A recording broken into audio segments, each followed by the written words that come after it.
Hello, everybody near and far. My name is Mwate, and I'm sharing this all the way from the United Kingdom.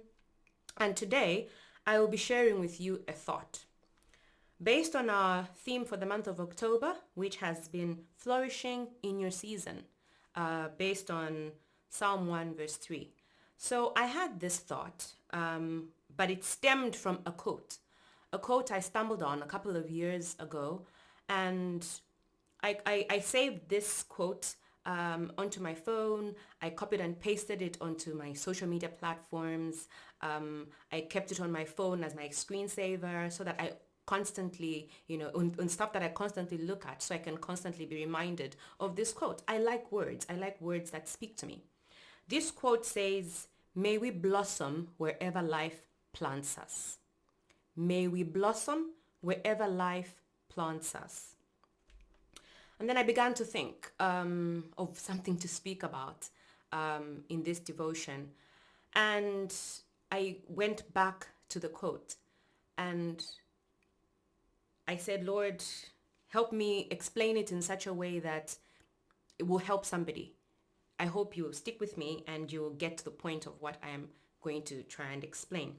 So to blossom, the word blossom, when you look at it in the dictionary, means the flower of a plant that produces an edible fruit, or plants that produce fruit that is edible to human beings or to other creatures. The flowering part of it is a blossom. The word blossom also means the state of flowering. Okay?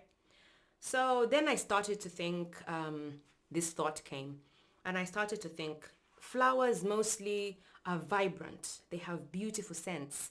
They are tall, they stand and they attract. And you find that they attract organisms and they attract insects around them. So when the flower is in full bloom and it's got its bright fragrance and its bright colors, flourishing, the word flourishing talks about being vigorous and healthy and vibrant in its growth.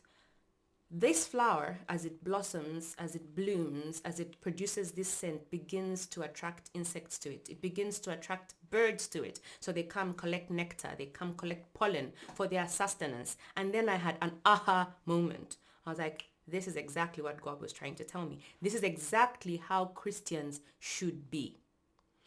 As a Christian, you have to be in a state of flowering like a blossom where you attract, you have vibrant colors, a bubbly, vibrant personality, a colorful, attractive personality that attracts people to come and get sustenance from you. We are there, yes, to be vibrant and look pretty, but that is not the purpose of your existence as a Christian. You should be there to exist for the sustenance of others, to serve the needs of others. And then I started to think of palm trees. Palm trees are tall. Palm trees live long. And then I remembered Psalm 92. Psalm 92 verse 12 to 15. The Bible reads, "The righteous man shall flourish like a palm tree. He shall grow like the cedar in Lebanon. Those who are planted in the house of the Lord shall flourish in the courts of our God. They shall still bear fruit in old age. They shall be fresh and flourishing to declare that the Lord is upright. He is my rock and there is no unrighteousness in him." A palm tree is tall. A palm tree is stoic. A palm tree lives long and it is useful. A palm tree feeds the needs of others. That is exactly what we should be like as Christians. If we claim to be righteous, if we claim to love God, if we claim to be his children, we should be flourishing. We should be like the palm tree. We stand tall, stand strong, stand head and shoulders above others with the primary purpose of feeding the needs of others. We're there singing and claiming that we love God. And then this also reminded me of 1 John chapter 4, verse 20. A very popular verse which reads, If someone says, I love God, and hates his brother, he is a liar. For who does not love his brother whom he has seen? How can he love God whom he has not seen? And this commandment we have in him, that he who loves God must love his brother also. And this got me thinking even more. Surely if you love others, you will surely seek to serve their needs. You will want to see them healthy. You will want to see them okay, doing well in life. You will check up on them. You will give to them. You will take care of them. Because that's what the Bible says. How can you claim to love God whom you haven't seen every day, on Sunday, on Wednesday, on Friday, singing, I love you, God, but you don't take care of the needs of those around you, those your brothers, those your family, those near you? Then you're a liar. That's what the good book says. I don't know what yours says, but that's what mine says. So, like a palm tree, perhaps like a flowering plant, which serves the needs of others, that's exactly what we should be like as Christians who claim to love God. So going back to my quote, may we blossom wherever life plants us.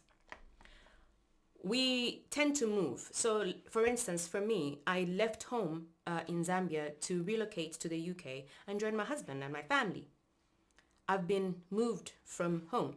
It doesn't necessarily mean you need to relocate to another country or to another place or to another town, even where you are, where life plants you, where God plants you.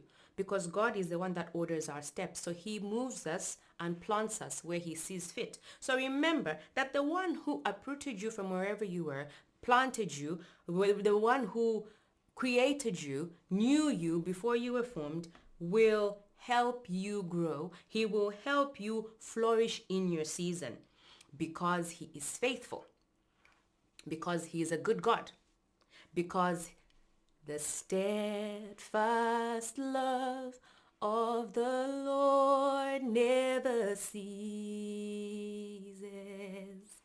His mercies never will come to an end. They are new every morning, new every morning. Great is thy faithfulness, O Lord. Great is thy faithfulness.